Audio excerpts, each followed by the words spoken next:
Miriam? Where's my money? You know, Bari Weiss, whose company is, sold now, is going to sell to CBS for $3 trillion or something. Larry Ellison's son's buying the Free Press. You know, the very important Free Press blog. You know, the one that gets like 7,500 views on YouTube? That powerhouse conglomerate media company is worth $250 million. They don't like me anymore, which is fine because, again, you're on the team or you're not on the team. You criticize one thing, I mean, you're off the team. Well, comedian Tim Dillon went scorched earth on Bari Weiss and the possibility that CBS might buy her glorified blog, as he puts it, for $250 million. A story that we covered on this show last week on Wednesday. Now here's more of what Dillon had to say. That was the time that the free press was a revolutionary concept. When like there'd be a burrito truck in Portland where some white bitch was making a taco and there was an article about how it was cultural appropriation or, how it was like, a mansplaining to tell a woman or whatever. That was when the free press got big. It was when it was just like this era in our country where we were the most ridiculous, like what a pumpkin say about the history of slavery, like all of those ridiculous art. The free press came in to counter that narrative. And again, it's no shade to Bari, $250 million. Is it worth that? I mean, it's a blog. I mean, it's a full blog. It's a blog. I mean, and it's a small YouTube channel. Whatever, I mean, God bless. But apparently the brand equity, and by brand equity means I'm willing to argue for shooting Palestinian toddlers in the face. That's the brand equity of 250 sticks. Man, I stan Dillon so much for his commentary about what's happening in Gaza and for being willing to call out the free press for not really being all about the free press when it comes to reporting on the reality of Israel and Palestine.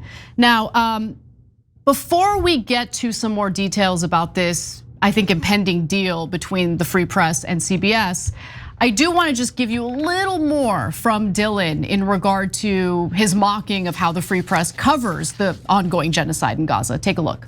Give me 400 sticks. Ready? Here I go.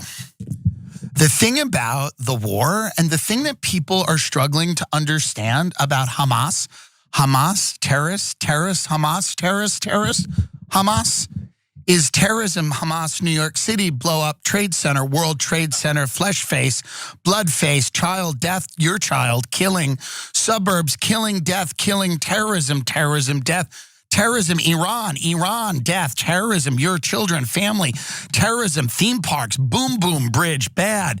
And what we have to do is shoot toddler in his face.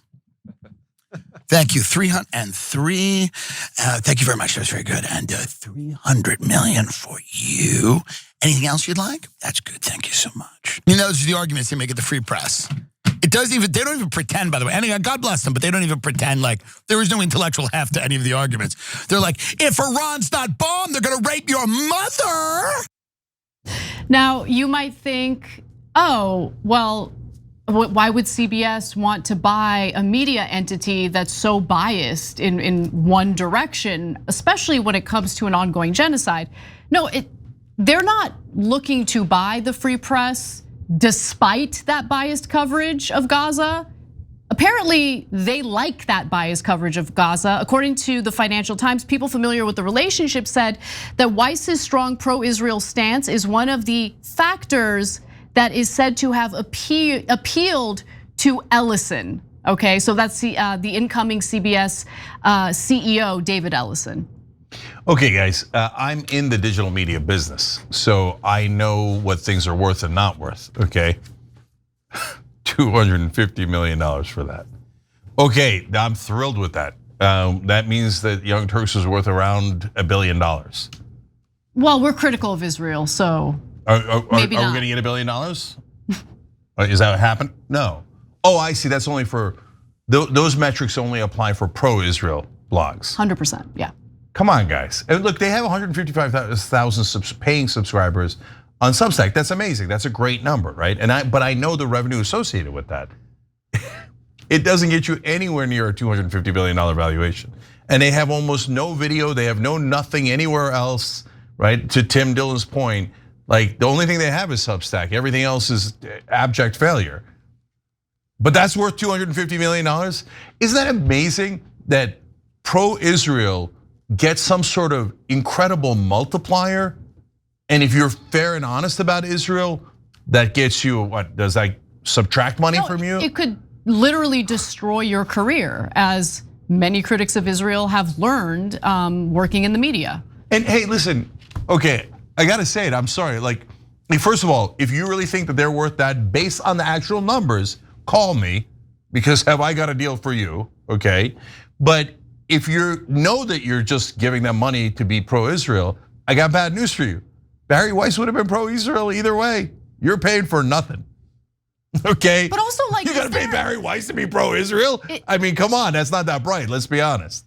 Like, is there an issue here with like the absence of pro-Israel media in America? Oh yeah. I mean, finally, someone who could stand up for Israel in American media must be a first. Yeah.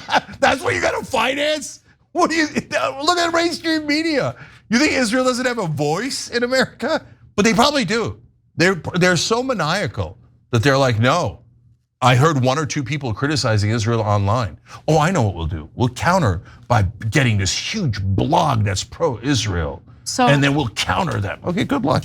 Good luck, see how that turns out. So according to the New York Post, Bari Weiss, who of course launched the Free Press, and who quit the New York Times opinion page over its woke policies and launched the outlet in 2022, had reportedly met with Skydance Media CEO David Ellison at the high-powered Allen & Co. summer camp for billionaires in Sun Valley, Idaho back in July. It must be fun. Yeah, so I'm sure. Not a lot of anti-Israel people invited to that though. Forget anti-Israel, nobody's anti-Israel. Like, no, hey, I'm anti-Israel. Okay, well that's 100% anti-Israel at this point. They're committing genocide. I hate the fact that we fund them. I don't see them as an ally. Right. Continue. Current Israel. Okay, but like just anti-genocide. I don't know if you can get invited to the fancy places. You're anti-genocide, right? Oh, you're pro-Israel. Come on in, everybody. Oh, but don't say anything. No, that's discriminatory. Look, guys, I think it's pretty well known at this point that I'll go and talk to people and work with people, etc., as long as we're having a fair conversation, right? So, like, do I hate Bari Weiss? Not at all. Okay. So I did a debate with Ann Coulter on immigration, and Bari Weiss's Free Press put that together. So what? Okay. And so I took a picture with everybody afterwards, and they're like, "Oh, you took a picture."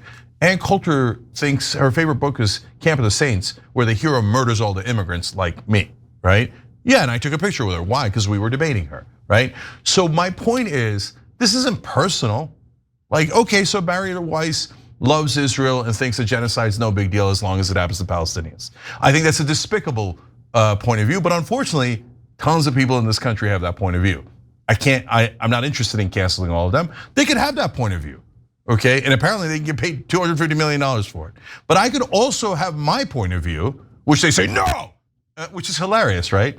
Miss Cancel Culture, Bari Weiss, says, but if you criticize Israel, anti-Semite, cancel him, fire him, cancel him. You know, Bari Weiss was the person who started organizing to get professors fired on college campus if they actually reported the reality, the actual history of what happened in Israel. No, you have to say that the Palestinians went out for a picnic and decided not to come back. No, we didn't kill them and drag them through the streets so that everybody could see them. No, Israel, you have to pro-Israeli propaganda, okay? Okay, you're allowed to have that opinion in America, and I'll even debate you, etc. And I got no problems. But don't tell me you're gonna cancel me. Don't tell me that I'm not allowed to say things against Israel. We're all gonna say it. We don't care if we get paid or don't get paid. We don't care if you're gonna make 10,000 times more money because you're pro-Israel. We don't care. We're gonna say it and say it and say it because there were decent, moral people who care about all human beings and not just the beloved Israelis. If speaking the truth about what's happening in Gaza ensures that at some point my career will be destroyed and I'm gonna have to scrub toilets for a living, I will happily get on my hands and knees and scrub toilets for a living. Yeah. You're not gonna silence me. Yeah, our conscience does not have a price. Our morality does not have a price. And in the middle of the Holocaust, if pro-German blogs were getting more money, I would hope that people would not have gone, well, okay, then I'm pro-Germany, Okay, as long as I'm gonna get paid more. Okay, are you offended at the analogy? Did you just want to do a clean genocide and not have anybody complain about it? Because when the Germans starved the Jews, that was horrific. And I hope to God everybody agrees with that, right? But when Israel starves the Palestinians, they're subhuman, it's okay. We're the Ubermensch, right, Barry? You're the Ubermensch, so you could do whatever you want to the Palestinians. You're above us all, right? And it turns out you are. So you're gonna get paid to be pro-genocide. Enjoy the money, enjoy the blood money. Every time you ring the bell below, an angel gets his wings. Totally not true, but it does keep you updated on our live shows.